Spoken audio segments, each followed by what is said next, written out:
warahmatullahi wabarakatuh. Selamat pagi anak-anak. Bagaimana kabar kalian hari ini? Semoga tetap sehat dan tetap semangat. Alhamdulillah pada hari ini kita bisa bertemu lagi untuk belajar bahasa Indonesia. Materi hari ini adalah teks cerita imajinasi. Kira-kira apa ya teks cerita imajinasi itu dan seperti apa ya ciri-cirinya? Nah, di sini kita akan bahas semuanya hingga kalian paham. Namun sebelumnya marilah kita berdoa terlebih dahulu agar pembelajaran hari ini bisa berjalan dengan lancar. Berdoa dimulai. Selesai. Baik, terima kasih. Ini dia bahasan teks cerita imajinasi yang akan kita bahas pada hari ini. Yang pertama ada definisi, ciri, dan jenis cerita imajinasi. Kemudian unsur-unsur cerita imajinasi, menceritakan kembali cerita imajinasi, dan yang terakhir adalah struktur dan kebahasaan cerita imajinasi. Namun sebelumnya kita simak video dulu ya.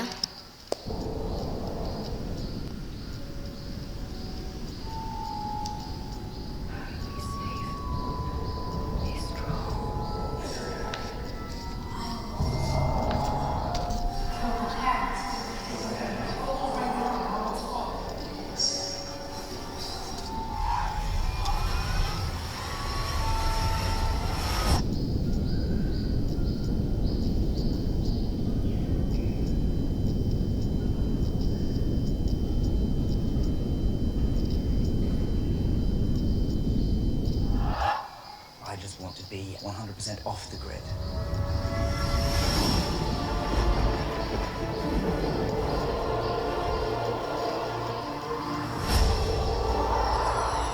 The only true freedom lies in not being seen.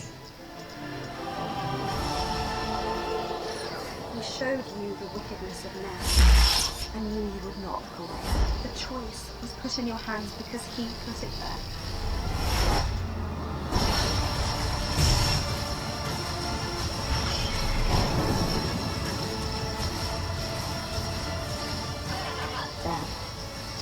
What if I am put into the net? Yes, Slytherin was a game of a wonderful young wizard.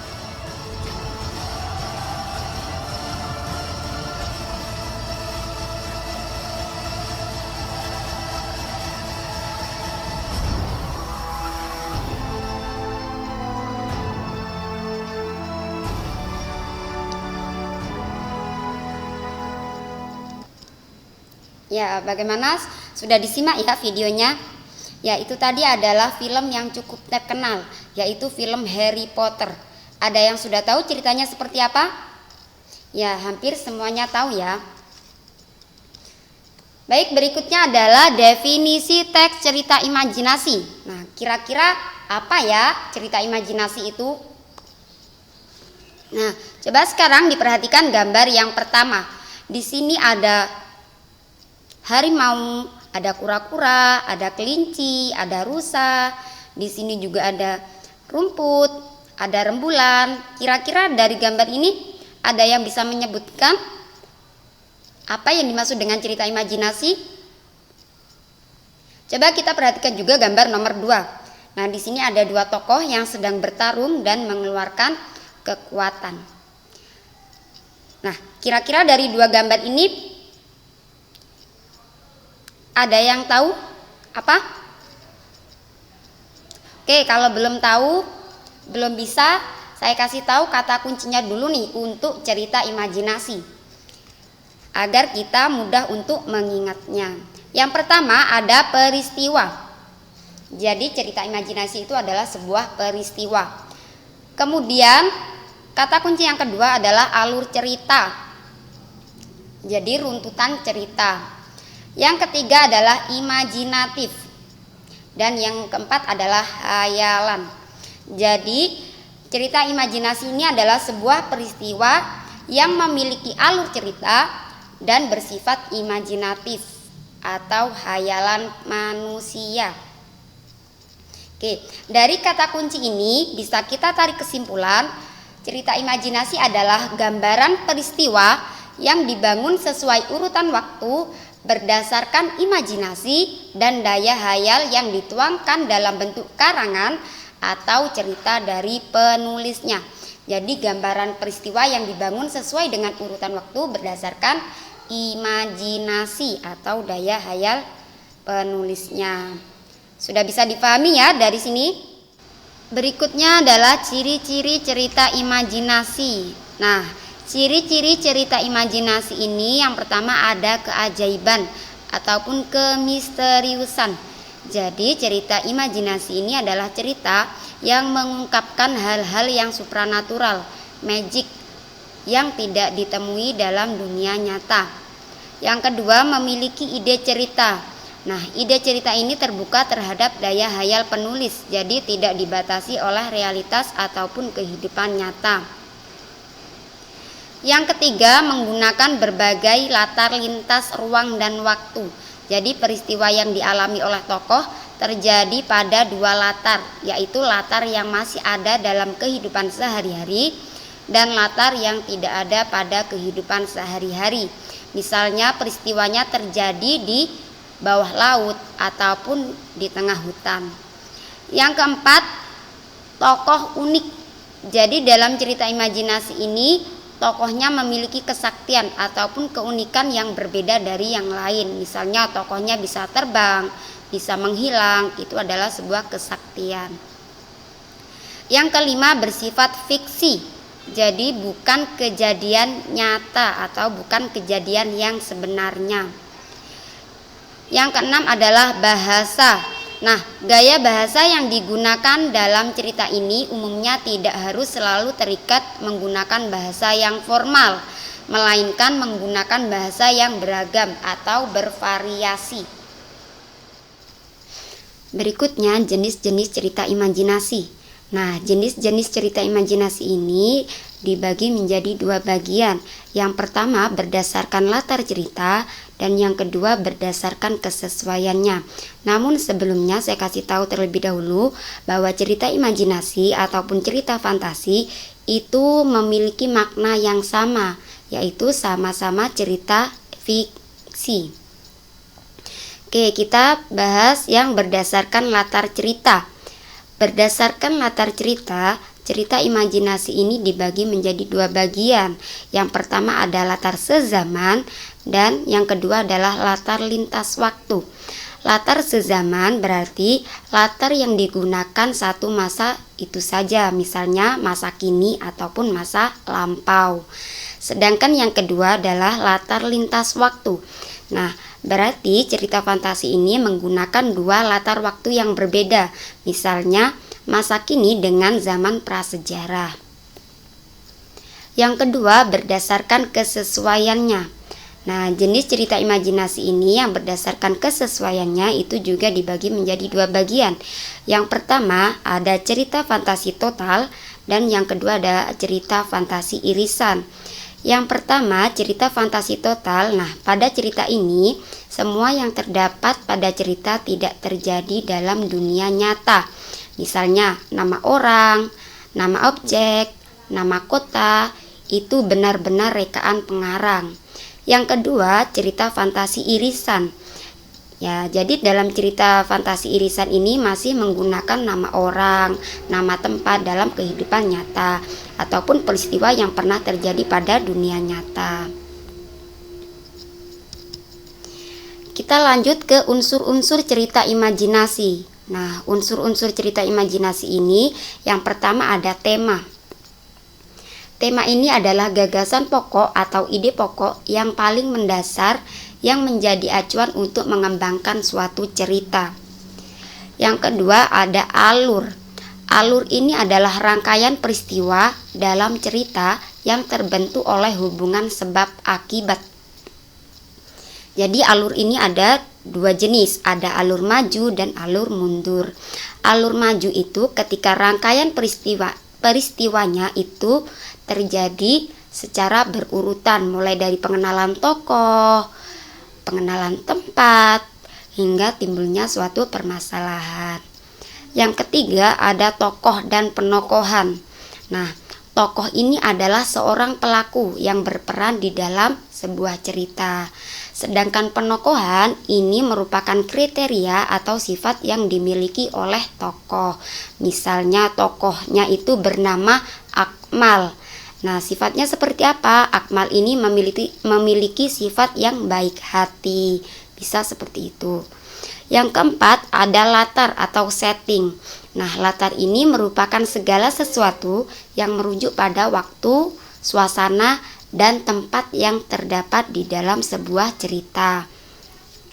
Misalnya, tempatnya di tengah hutan, dalam suasana yang sangat mencekam di malam hari, seperti itu. Yang kelima ada sudut pandang. Nah, sudut pandang ini sering diartikan sebagai posisi dari seorang penulis dalam menyampaikan sebuah cerita, baik itu berperan sebagai orang pertama, orang kedua, ataupun orang ketiga. Yang terakhir adalah amanat. Amanat ini adalah pesan yang ingin disampaikan oleh pengarang kepada pembaca melalui hasil karyanya. Nah, pesan pengarang ini disebut juga dengan pesan moral. Nah, pesan moral tersebut bisa berupa penerapan sikap atau tingkah laku para tokoh yang terdapat di dalam sebuah cerita. Selanjutnya adalah menceritakan kembali isi cerita imajinasi. Nah, ketika kalian ingin menceritakan kembali isi cerita imajinasi, itu ada dua cara. Yang pertama secara tulis dan yang kedua secara lisan. Nah, secara tulis, langkah yang harus kalian lakukan adalah membaca cerita imajinasi dengan seksama. Kemudian, menentukan peristiwa-peristiwa yang terdapat dalam cerita imajinasi. Setelah kalian menentukan peristiwa-peristiwa, kalian mengembangkan peristiwa-peristiwa tersebut menjadi sebuah cerita imajinasi dengan kalimat sendiri. Namun, harus sesuai dengan urutan isi cerita imajinasi. Kemudian secara lisan, langkah yang harus kalian lakukan yang pertama adalah membaca keseluruhan kisah atau peristiwa dalam cerita imajinasi. Kemudian mencatat tokoh, peristiwa, dan latar dalam cerita imajinasi. Ketika sudah mencatat tokoh, maka kalian harus menceritakan kembali tokoh, peristiwa, dan latar tersebut. Namun, harus tetap memperhatikan penampilan, gerak tubuh, intonasi, irama, artikulasi, atau lafal dari tokoh. Kemudian menceritakan bagian pembuka, inti, dan penutup secara urut, dan mengakhiri dengan penutup secara santun. Selanjutnya adalah struktur cerita imajinasi. Nah, struktur cerita imajinasi ini ada 3 bagian. Yang pertama orientasi, yang kedua komplikasi, dan yang ketiga adalah resolusi. Nah, orientasi ini disebut juga dengan pengenalan. Nah, bagian ini pengarang memberikan pengenalan tentang tokoh dan penokohan, tema, dan sedikit alur cerita kepada pembacanya. Kemudian yang kedua adalah komplikasi atau permasalahan. Nah, bagian ini merupakan bagian di mana terjadi permasalahan dimulai dari awal permasalahan hingga menuju ke puncak permasalahan atau klimaks. Yang ketiga adalah bagian resolusi. Nah, bagian resolusi ini merupakan penyelesaian dari permasalahan atau konflik yang terjadi. Resolusi sendiri merupakan bagian penentu yang akan mengarah kepada ending. Bisa saja sad ending ataupun happy ending. Yang terakhir adalah aspek kebahasaan. Dalam cerita imajinasi, aspek kebahasaan yang pertama ada kata ganti. Kata ganti yang berfungsi menggantikan orang, benda, atau sesuatu yang dibendakan.